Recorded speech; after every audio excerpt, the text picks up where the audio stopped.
Hello dear friends, welcome to my channel best for banking. So इस video में मैं अपना सेल्फ गिवन एनालिसिस दूंगी। दोस्तों, आज मेरा एग्ज़ाम था central bank of India credit officer का फर्स्ट शिफ्ट में। पेपर का लेवल मुझे कैसा लगा, डिस्क्रिप्टिव कैसा था, किस तरीके के टॉपिक पूछे गए, सारी चीज़ों को ब्रीफली डिस्कस कर देती हूँ इस वीडियो में। दोस्तों, सबसे पहले बात करते हैं इंग्लिश में आरसी देखने को मिली थी। 10 क्वेश्चंस आए हुए थे। 10 क्वेश्चन में 2 क्वेश्चन ऐसे थे जिसमें सिनोनिम पूछा था SPUR, इस पर एक था वर्ड, एक था टारगेट वर्ड। दोस्तों, दोनों को according to the passage set करना था, इनके सिनोनिम क्या लगा सकते हैं। क्लोज टेस्ट आए थे, 6 क्वेश्चन थे दोस्तों, इजीली डुएबल था।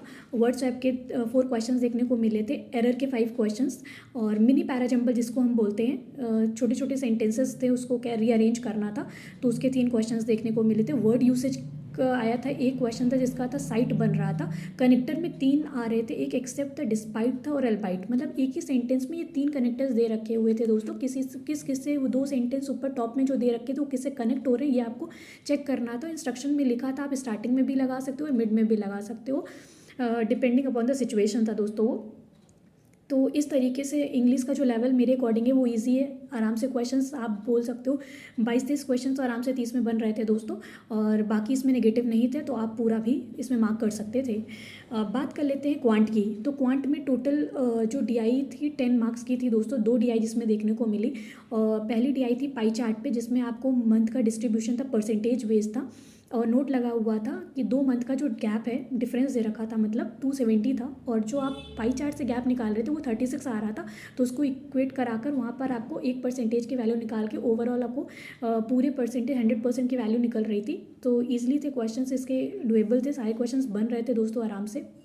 दूसरी आई थी टेबल बेस्ड आई थी, जिसमें आपको डिफरेंस दे रखा था ए और बी का, और ए बी का रेशियो दे रखा था। तो रेशियो की हेल्प से आपको एग्जैक्ट डेटा मिल रहा था, उसको कैलकुलेट करके दोस्तों आप पूरा एग्जैक्ट वैल्यू निकाल के सारे क्वेश्चन सॉल्व कर सकते थे आराम से। रॉन्ग नंबर सीरीज़ के 5 क्वेश्चन देखने को मिले थे। क्वाड्रेटिक सिंपल से थी, 5 क्वेश्चन देखने को मिले थे। बाकी रिमेनिंग 10 क्वेश्चन अर्थमेटिक बेस्ड थे दोस्तों। सारे टॉपिक को उन्होंने कवर किया था। मेरे अकॉर्डिंग जो लेवल था वो मॉडरेट था क्वांट का, सारी चीज़ें डुएबल थी, बट कुछ क्वेश्चंस अगर अर्थमेटिक की बात करें तो इसको कंसिडर करके मैं बता रही हूँ कि मेरे अकॉर्डिंग वो मॉडरेट लेवल था।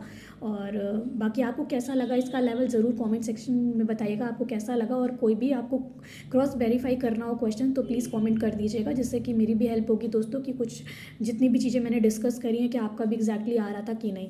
अब बात कर लेते हैं रीजनिंग की।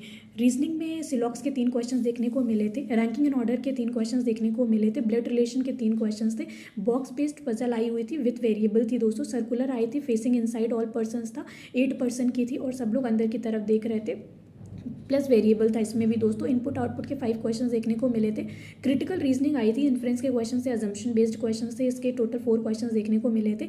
और नंबर बाकी आपके वो नंबर आए थे, नंबर जो लिखा होता है उसमें ऑड और इवन को इंटरचेंज करके मिसलेनियस बोल सकते हो आप। एक मिसलेनियस का क्वेश्चन था, एक मिसलेनियस का क्वेश्चन और आया था दोस्तों, फॉरवर्ड और बैकवर्ड की काउंटिंग करनी थी। तो 2 तरीके के 2 क्वेश्चन ऐसे बोल सकते हैं मिसलेनियस के दोस्तों, ये थे। तो जो रीजनिंग का लेवल था वो आप बोल सकते हो ईजी टू मॉडरेट लेवल था, क्योंकि इसमें जो इनपुट आउटपुट था वो मेरा क्रैक नहीं हो पाया कि क्या उसमें लॉजिक चल रहा था। सो मेरे अकॉर्डिंग तो मॉडरेट मैं बोलूँगी इसको भी। और बाकी करंट अफेयर्स की बात करूँ तो दोस्तों उसमें मुझे क्वेश्चन एग्जैक्टली याद नहीं है। बाकी जनवरी फेब मंथ का सबसे ज़्यादा उन्होंने जैन और फेब का कवर कर रखा था। थोड़े क्वेश्चन दिसंबर के भी थे दोस्तों, और मार्च के भी थोड़े क्वेश्चंस देखने को मिले थे। बस इन्हीं लास्ट के 4 मंथ्स को ही कवर अप किया हुआ था उसमें, बट क्वेश्चंस बहुत इन डेप्थ पूछे गए थे दोस्तों। कोई भी क्वेश्चन डायरेक्ट नहीं पूछा गया था, मतलब काफ़ी डीपली थे, आपको काफ़ी मतलब डीप में पढ़ने के बाद ही वो क्वेश्चन आप मार्क कर सकते थे। सो इस तरीके का जो मैंने ऑब्जर्व किया है, अपनी ऑब्जर्वेशन से आपको बता दिया दोस्तों, क्योंकि एग्जैक्टली क्वेश्चन इतने टाइम तक रिकॉल नहीं रहता। फिर अब बात कर लेते हैं दोस्तों डिस्क्रिप्टिव में आपको एक ऐसे लिखना था, एक लेटर लिखना था। तो जो आपको लेटर लिखना था, जो मैंने जिस टॉपिक पे लिखा है वो बता देती हूँ। आपको रिक्लेम करना था इंश्योरेंस कंपनी को, एचआर को लेटर लिखना था। अभी आपने फुल बॉडी हेल्थ चेकअप कराया, उसके लिए रिक्लेम करना था। तो उस पर क्लेम करने पर आपको एक लेटर लिखना था, तो मैंने इसी टॉपिक पे लिखा हुआ है। और जो मैंने ऐसे लिखा है, वो लिखा है दोस्तों किस तरीके से आप रेन वाटर को कंजर्व कर सकते हो। हमारी सोसाइटी ने कौन कौन से कदम उठाए हैं, टेक्निक्स उसमें मेनली लिखनी थी इस पर कि किस तरीके से हम रेन वाटर को कंजर्व कर सकते हैं और किस तरीके से फ्यूचर यूज़ में ले सकते हैं। तो ये पूरा का पूरा थीम थी उसकी पूरी।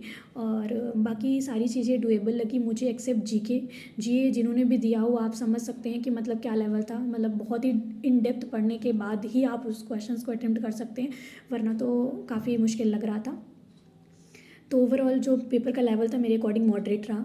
और बाकी आपका अगर नेक्स्ट शिफ्ट में हो तो wish you very all the best दोस्तों। अच्छे से करिएगा, नेगेटिव मार्किंग नहीं है तो आप पूरे मार्क कर सकते हो इस पेपर में। मिलती है नेक्स्ट वीडियो में। Thank you and have a nice day.